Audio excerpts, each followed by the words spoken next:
News media मंच पर आप सभी का अभिनंदन। मैं हूं देवेंद्र त्रिपाठी। यह है मॉनसून से जुड़ा ताज़ा अपडेट का बुलेटिन। दोस्तों, पिछले 24 घंटों में कितनी बारिश हुई है 50 जगहों पर, जो टॉप रेनियस्ट प्लेसेस रहे उसकी चर्चा करते हैं और उसके बाद बात करते हैं देश में आने वाले 10 दिनों के दौरान। आज 1 सितंबर है, अब से लेकर 10 सितंबर के बीच में कैसा मौसम रहेगा, कैसा मॉनसून का परफॉर्मेंस रहेगा, ये हम समझने की कोशिश करते हैं।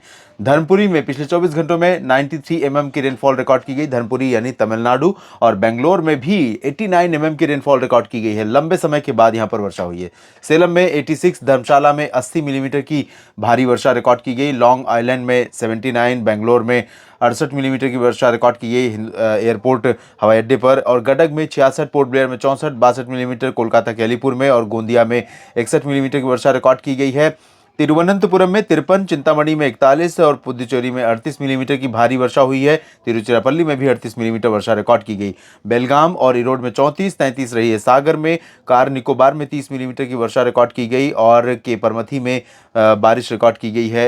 हटबे में 25, के परमथी में 24, 21 आरोग्यवरम में 20 मिलीमीटर बारिश का आंकड़ा रिकॉर्ड किया गया है। दो जगहों पर, महाबलेश्वर और तंजावुर में। सिलचर में 19, 18 मिलीमीटर बारिश रही है। बारापानी, वलपराई और एरकाड में, मायाबंदर में और साथ ही साथ उदगमंडलम यानी ऊटी में 16 मिलीमीटर वर्षा हुई है। अकोला में 15, 14 तिरुवनंतपुरम में, जबकि 13 मिलीमीटर बारिश का आंकड़ा रहा है। कोहिमा और नेल्लोर में 11 मिलीमीटर वर्षा दर्ज की गई है।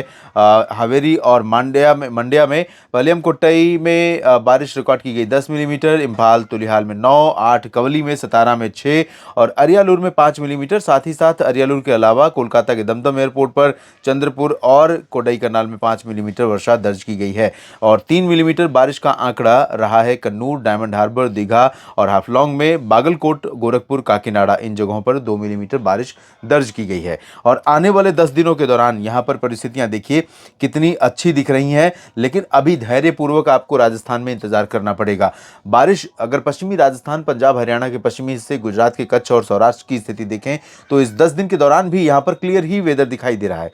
लेकिन दोस्तों, मेरा अनुमान यह है कि सिचुएशन जब बदलना शुरू होगी, जब बारिश बढ़नी शुरू होगी, तब इन भागों पर भी बारिश वाले बादल पहुंचेंगे और बारिश की गतिविधियां दर्ज की जाएंगी।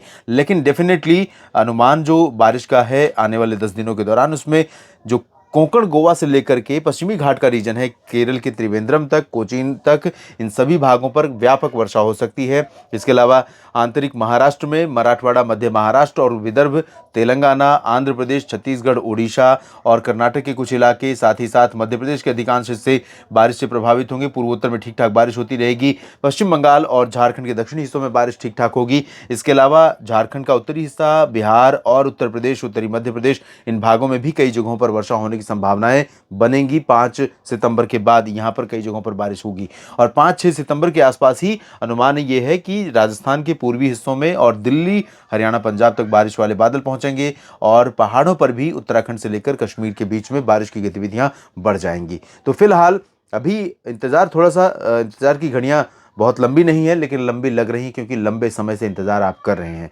उम्मीद कीजिए, अपेक्षा कीजिए कि ये इंतजार की घड़ी जल्दी खत्म हो और बारिश मानसून के बादल लेकर के आगे पहुंचे, राहत मिले किसानों को भी और आम लोगों को, टेम्परेचर में गिरावट हो और मानसून विदा हो इससे पहले देश में मौसम एक बार फिर से अच्छा हो जाए।